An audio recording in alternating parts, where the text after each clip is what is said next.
Breaking news, Supreme Leader ng Iran na si Ayatollah Ali Khamenei, ayon sa ulat ay nagtatago ngayon ito sa underground bunker.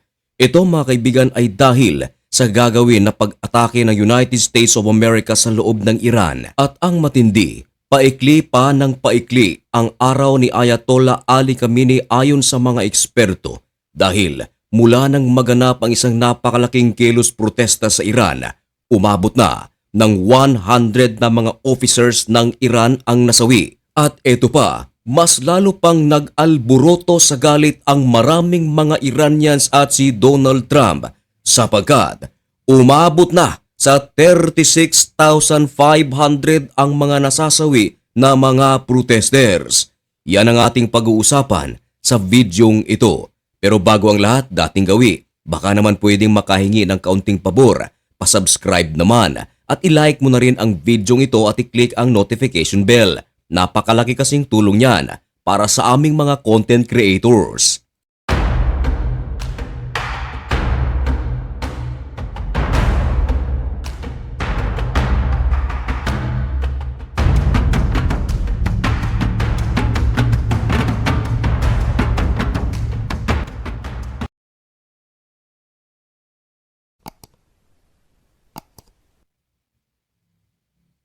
Maligayang pagbabalik mga kaibigan. Kumusta kayong lahat? Matagal-tagal tayong nawala dahil hindi maganda ang ating pakiramdam. Ngayon ay January 26, 2026 at nagbabaga at napakabagong balita ang ating ihahatid sa inyo mga kaibigan. Ito ay tungkol sa pinakabagong update sa Iran sa United States of America. Tama ang inyong narinig sa ating intro mga kaibigan na kumalat ngayon ang balita na di umano ang Supreme Leader ng Iran na si Ayatollah Ali Khamenei ay nagtatago ngayon sa underground bunker. Ito ay upang madepensahan ang kanyang sarili at maisalba kung sakaling magsagawa na ng matinding pag-atake ang United States of America sa loob mismo ng Iran bilang pagsuporta sa mga protesters na laban sa kanilang gobyerno at sa pamumuno ni Ayatollah Ali Khamenei. Maaaring hindi ito paniwalaan ng iba. Mga kaibigan, papaalalahanan ko kayo na ang balitang ito ay wala itong kinikilingan. Kung ano lamang ang ating nasagap ay yun lamang ang ating sasabihin. Walang pro, walang antay dito. At upang patotohanan ng ating sinasabi, narito ang ating unang pruweba. Ang ulat ng Hindustan Times, isang news site na pinagkakatiwalaan ng maraming mga Iranians at mga Arabo sa Middle East. Ayon sa kanilang headlines, Khamenei moves to underground bunker as US fleet heads towards region. Ayan, maliwanag sa ulat ng Hindus Times mga kaibigan na ang rason kung bakit nagtatago ngayon si Ayatollah Ali Khamenei sa underground bunker. Ito ay dahil sa fleet ng United States of America.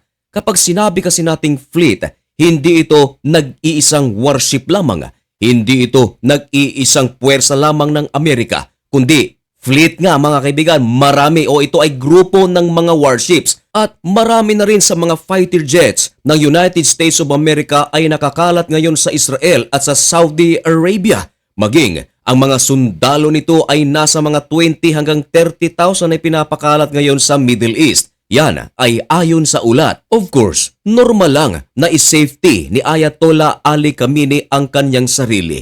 Lalong-lalo na, narinig na rin ng Iran kung ano ang ginawa ng United States of America sa Venezuela, yung kinuha nila si Nicolas Maduro. At minsan na rin pumasok ang B-2 bombers ng Amerika sa loob ng Iran, yung panahon na binomba ng Amerika ang mga nuclear facilities ng kanilang bansa. At hindi ito malayo na baka gawin itong muli ng United States of America sapagkat meron ng banta si President Donald Trump na aatake nga ito. Kaya normal lang na talagang is-safety ni Ayatollah Ali Khamenei ang kanyang sarili. Dati na rin kasi itong ginawa ni Ayatollah Ali Khamenei noong magsagawa naman ng malalaking airstrike ang Israel sa loob ng Iran. Teka muna, baka naman hindi totoo ang balitang ito. Baka naman ay gawa-gawa lang yan ng usapang banal.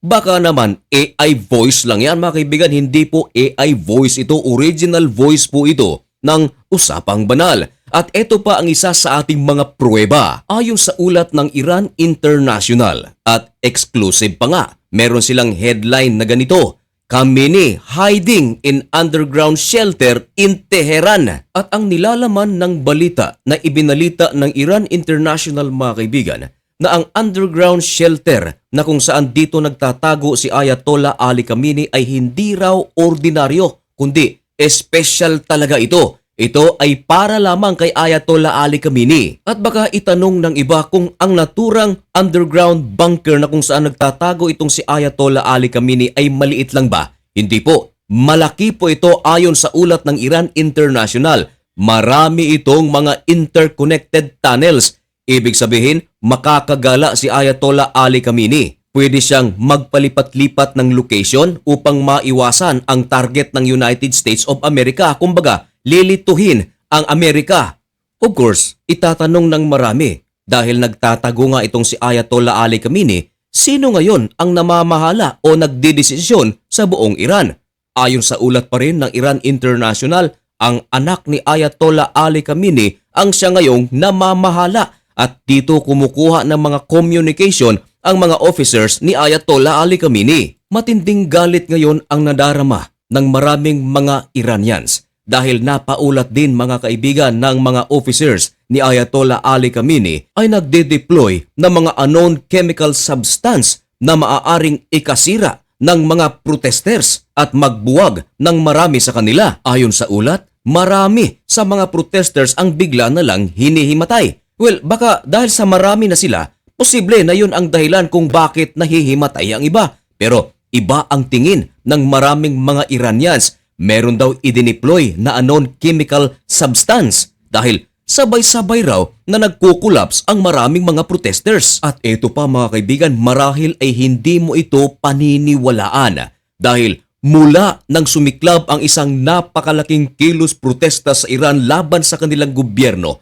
hindi lang 10,000, hindi lang 20,000, kundi ayon sa pinakabagong tala, umabot na raw sa 36,500 ang mga nasasawi. Nako, hindi na po ito biro. Napakalaki na pong numero ito mga kaibigan. Ito ay nangyari lamang sa loob ng mga 3 linggo. Ang ating pruweba mga kaibigan ay isa riyan ay ang 15 News. At ito pa, ang Iran International parehas lamang ng sinasabi. At mas matindi pa nga mga kaibigan sapagkat ayon dito, 36,500 ang mga nasasawi. At kung sino naman ang nagsiwalat nito, mga doctors pa sa Iran. Ang ibang nagpakalat nito mga kaibigan ay mga oposisyon. At ang datos kung saan ito kinuha, mismong sa mga hospitals kung saan pinagdadala yung mga tao na nasasawi, bunsod mga kaibigan ng napakalaking kilos protesta. Ang pangyayaring ito mga kaibigan ay talagang hindi maliit, napakalaki na nito sapagkat ibinalita rin ng Al Jazeera na maliban sa mga sibilyan na mga nasasawi,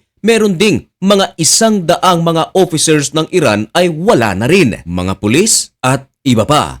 Mga kaibigan, ano ang iyong masasabi tungkol sa balitang ito? Naniniwala ba kayo sa mga sources na ito? Kung meron man sa inyo ang mga nagdududa, you can search it by yourself. Tayo ay nagbabalita lamang kung ano ang ating mga nakita. Mga kaibigan, hanggang dito na lamang muna ang videong ito. May God bless you and thank you so much for watching. Goodbye.